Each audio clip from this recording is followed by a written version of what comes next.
주기도문으로 함께 기도하시겠습니다. 하늘에 계신 우리 아버지, 아버지의 이름을 거룩하게 하시며 아버지의 나라가 오게 하시며 아버지의 뜻이 하늘에서와 같이 땅에서도 이루어지게 하소서. 오늘 우리에게 일용할 양식을 주시고 우리가 우리에게 잘못한 사람을 용서하여 준 것 같이 우리 죄를 용서하여 주시고 우리를 시험에 빠지지 않게 하시고 악에서 구하소서. 나라와 권능과 영광이 영원히 아버지의 것입니다. 아멘. 찬송가 620장 찬송하시겠습니다.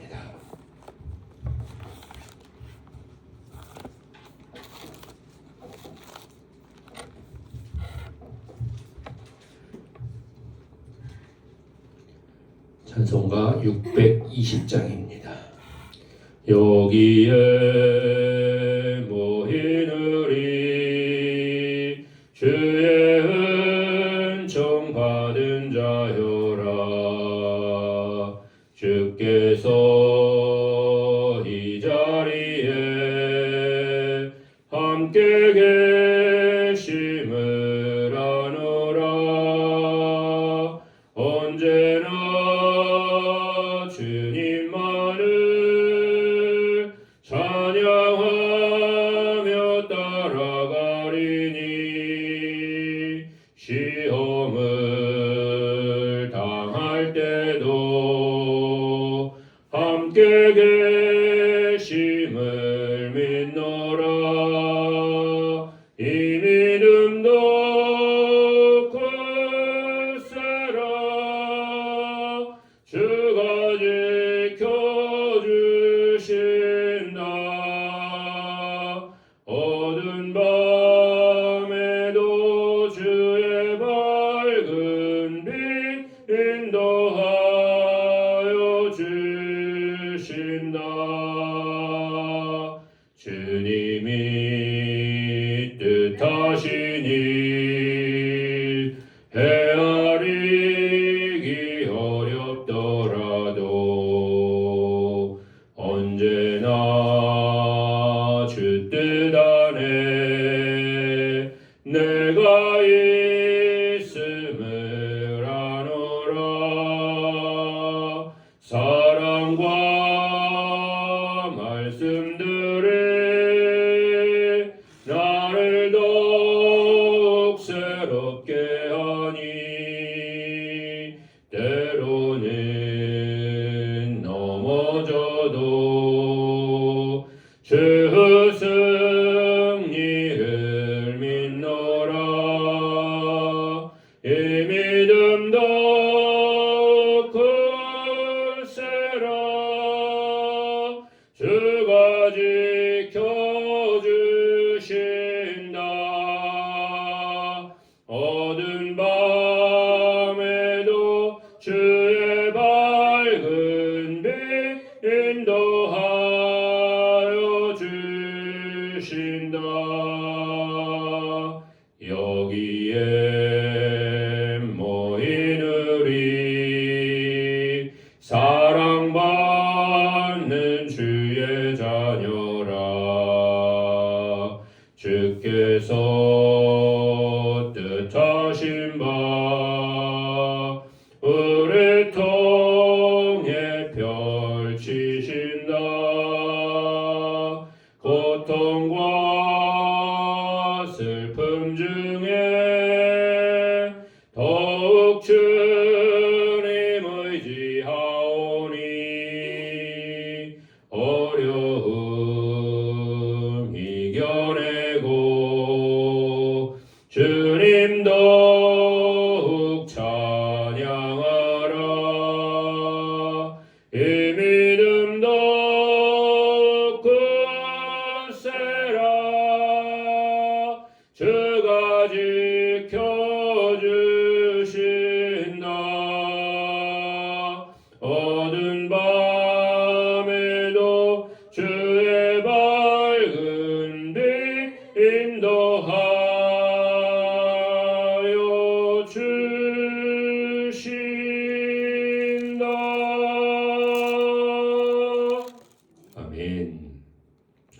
621장 찬송하시겠습니다.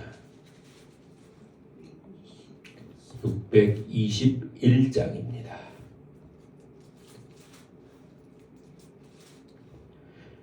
찬양하라 내 영혼아, 찬양하라 내 영혼아, 온 마음과 정성 다하여 주 찬양하라.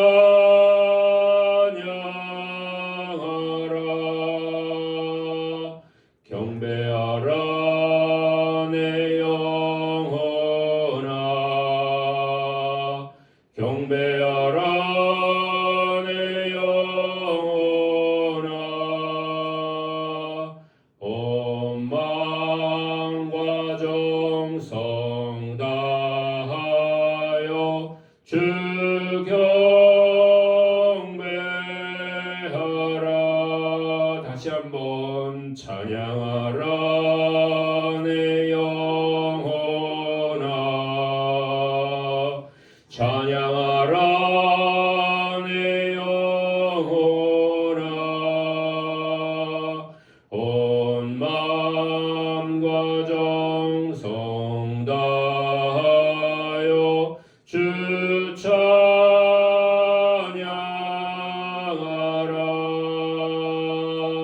경배하라 내 영혼아, 경배하라 내 영혼아, 온 마음과 정성 다하여 주 경배하라.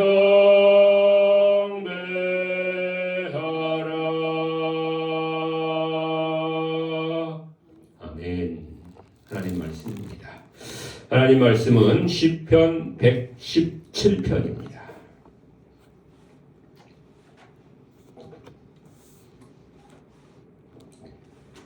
시편 117편 1절로 2절의 말씀 함께 봉독하시겠습니다. 너희 모든 나라들아 여호와를 찬양하며 너희 모든 백성들아 그를 찬송할지어다. 우리에게 향하신 여호와의 인자하심이 크시고 여호와의 진실하심이 영원함이로다. 할렐루야. 아멘. 예, 시편 117편인데요.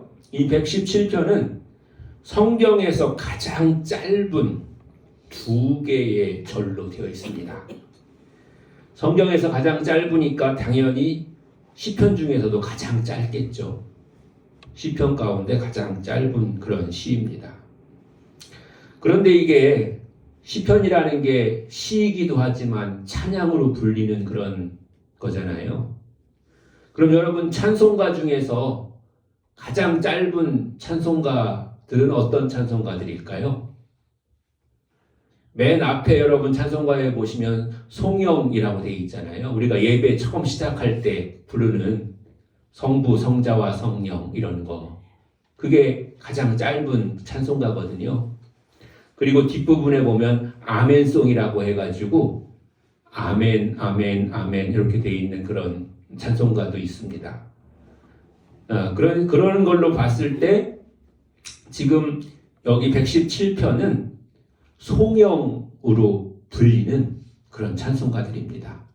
송영이라고 하는 게 뭐냐면 대부분 하나님을 높이는 또 삼위일체를 노래하는 그런 노래들이 송영입니다. 그리고 하나님의 영광을 짧은 그런 언어로 노래하는 그런 찬송가들을 말하는 것이죠.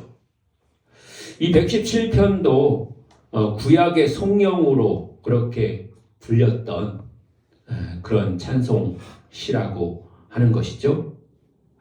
내용은 그래서 간단합니다. 하나님의 크고 영원하고 인자하고 진실하심을 찬양하는 거고요. 그 찬양의 자리에 주의 백성들을 초청하는 것입니다. 그런 내용으로 되어 있는 것이죠. 1절과 2절로 되어 있어서 짧지만 그 내용을 더 구체적으로 우리가 세 가지로 나눠서 얘기해 본다면, 먼저 처음에는 찬양하는 자들입니다. 누가 찬양해야 하나 하는 것이죠. 누가 찬양해야 되나 라고 했을 때 사실은 우주 만물과 모든 사람이 찬양해야 되는 것이죠. 그런데 여러분, 모든 사람이 다 찬양할까요? 그렇지 않죠. 하나님을 아는 사람이, 또 하나님을 믿는 사람이, 하나님을 경험한 사람이 찬양할 수 있는데, 여기서는 하나님의 백성들이 하나님을 찬양해야 한다, 그렇게 말씀하고 있는 것이죠. 그러나 표현은 모든 나라와 모든 백성이 찬양해야 된다, 그렇게 표현하고 있는 것을 볼 수가 있습니다.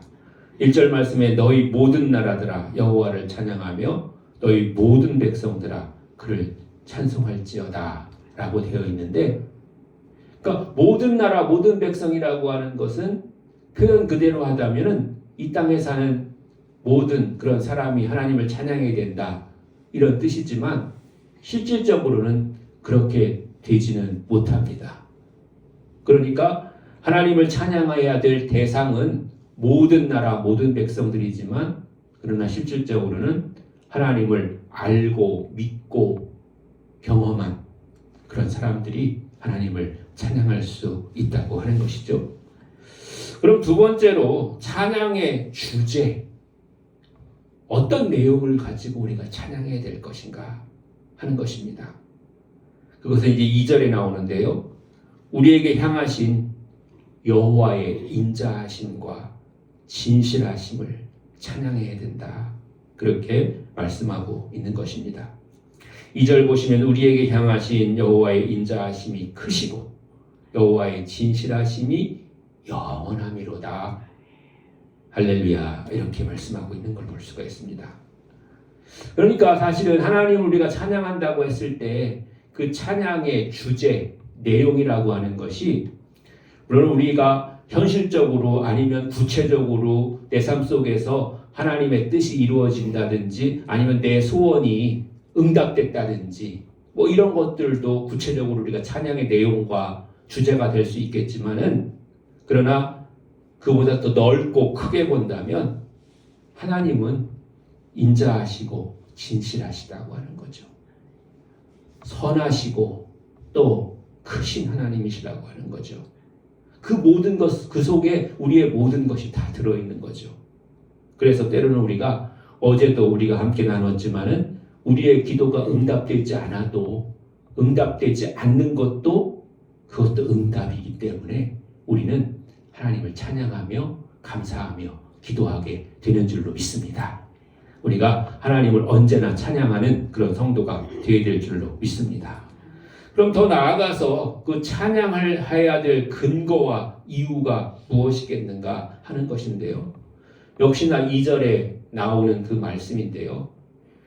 하나님은 그 사랑이 흔들리지 않는다는 것입니다.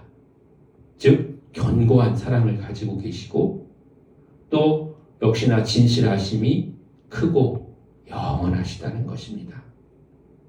사람의 생각은 때에 따라서 좀 변할 수도 있고, 또 자신의 이익에 따라서 좀 바뀔 수도 있고, 그래서 그걸 나타낼 수 있는 가장 좋은 그런 모습이 사람은 변명을 하게 되잖아요. 변명.